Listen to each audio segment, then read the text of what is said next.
네, 안녕하세요. 작가 문채연입니다. 최근에 그 셰프라는 직업을 전 세계에 알린, 어떻게 보면 1세대 셰프라고 할 수 있는 제이미 올리버의 파산 소식을 접하면서, 와, 이 사람의 앞길은 정말로 알 수가 없다.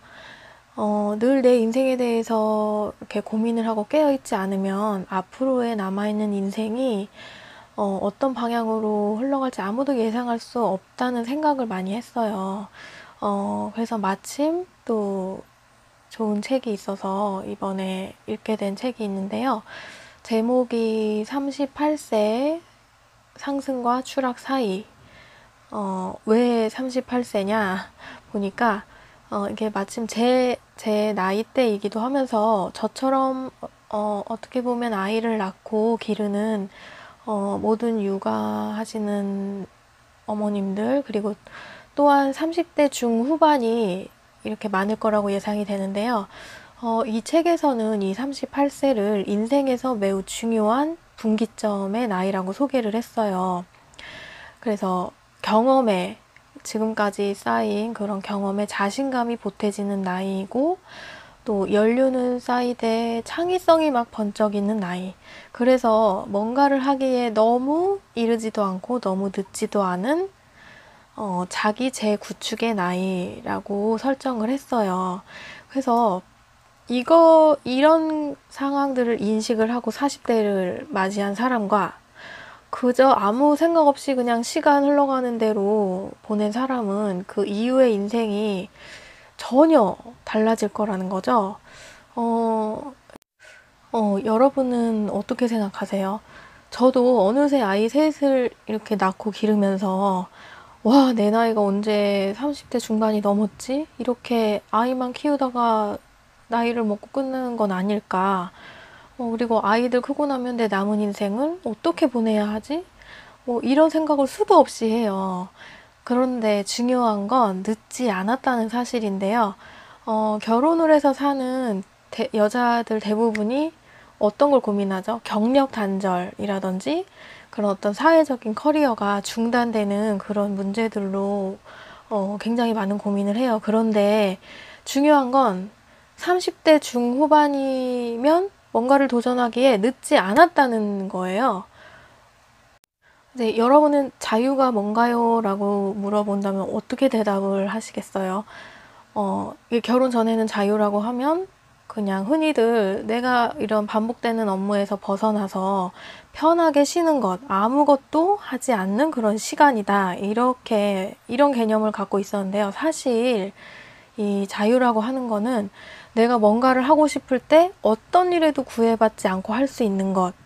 그러니까 자신이 하고 싶은 일을 자신이 하고 싶은 시간에 또 자신이 함께 하고 싶은 사람과 하고 싶은 말만큼 할 수 있는 게 자유라는 거예요.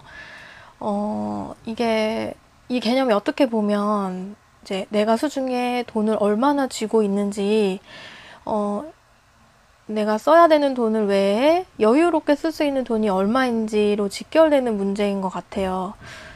그러면 돈을 많이 벌려면 그냥 내 몸뚱아리만 갖고는 어, 돈을 많이 벌기가 힘들죠. 뭔가를 내가 잘 할 수 있거나 아니면 특출나게 재능이 있거나 재밌게 할 수 있거나 이런 일이 있어야 한다는 건데요.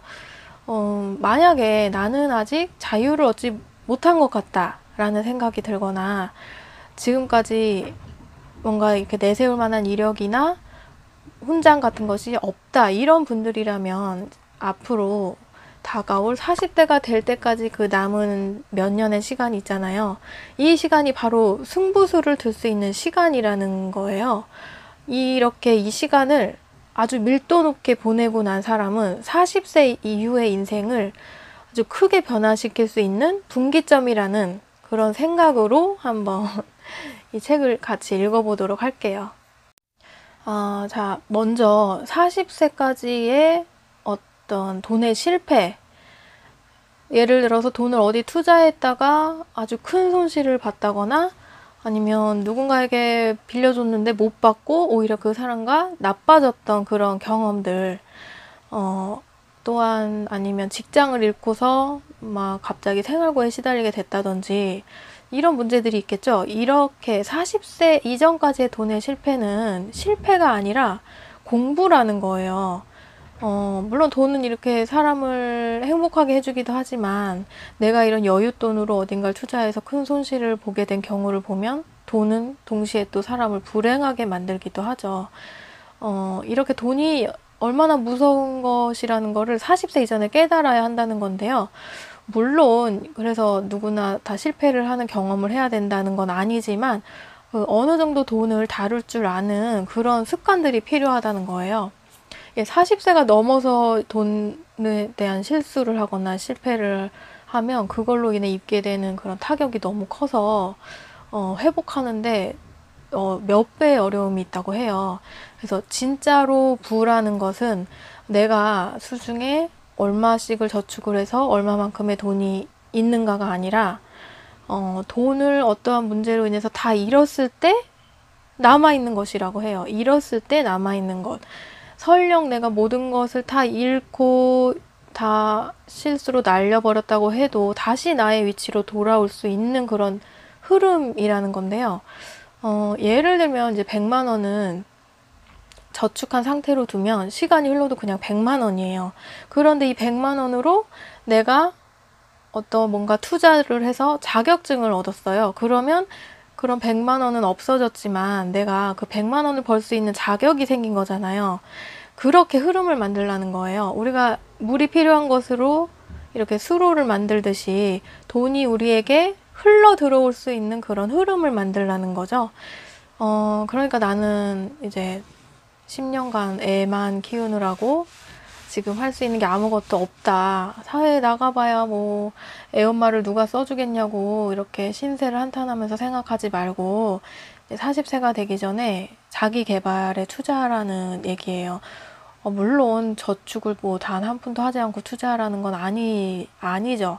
해야 할 일, 써야 할 일, 이렇게 저금해야 할 돈은 따로 하고 이제 자투리 돈이 들어오잖아요. 그럼 없어도 되는 돈, 그런 돈으로 과감히 나를 위해서 쓰라는 거예요. 이런 분들이 있어요. 막 커피는 막 5,000원, 6,000원짜리 사 먹으면서 주차비 1,000원 내는 거 되게 아끼는 분들 있잖아요.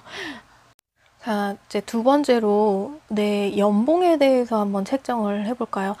나는 연봉을 4천 정도 받고 싶은데 지금 상황이 그렇지 못해서 불만이다.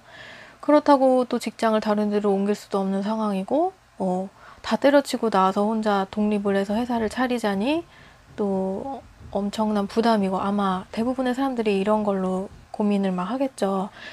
그런데 만약에 이제 가족 중에 한 사람이 아파요. 그래서 그 병을 고치는데 1억의 돈이 들어요.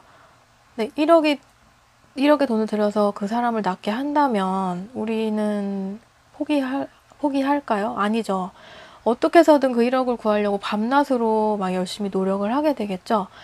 그런데 이런 거랑 똑같은 건데 정작 우리가 원하는 그런 연봉에 대한 적정선을 책정할 때는 그런 막연한 생각만 하지 적극적으로 노력하려는 그런 행동을 하지 않는다는 거예요.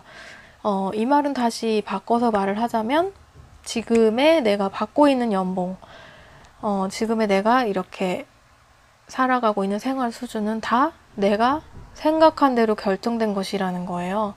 내 지금의 그런 상황이나 위치는 내가 그렇게 만든 거지 다른 사람이 그렇게 한 게 아니라는 거예요.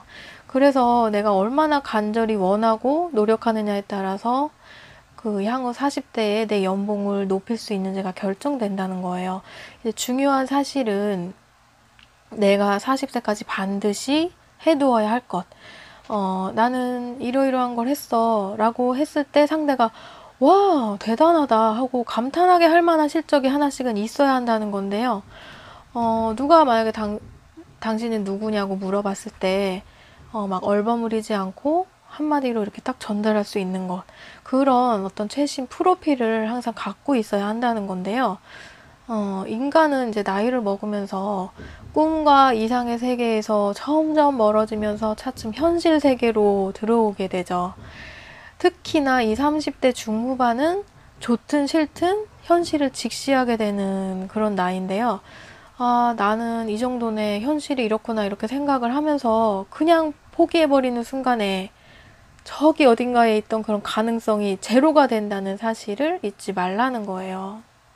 네, 제가 지금까지 두 권의 책을 냈는데, 어떤 분이 저한테, 그분 이제 중학교 1학년 아들을 키우시는 분인데, 남편분이 이제 술만 드시면 너무 그 주사가 심해서 그것 때문에 너무 힘들어하는 거예요.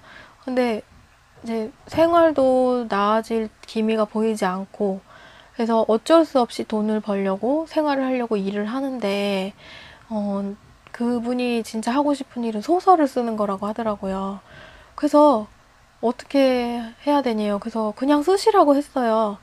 그 가족들이 이제 잠든 시간, 그런 짜투리 시간들을 이용해서 하루에 뭐 한 페이지씩 계속 써나가면 이게 쌓이잖아요.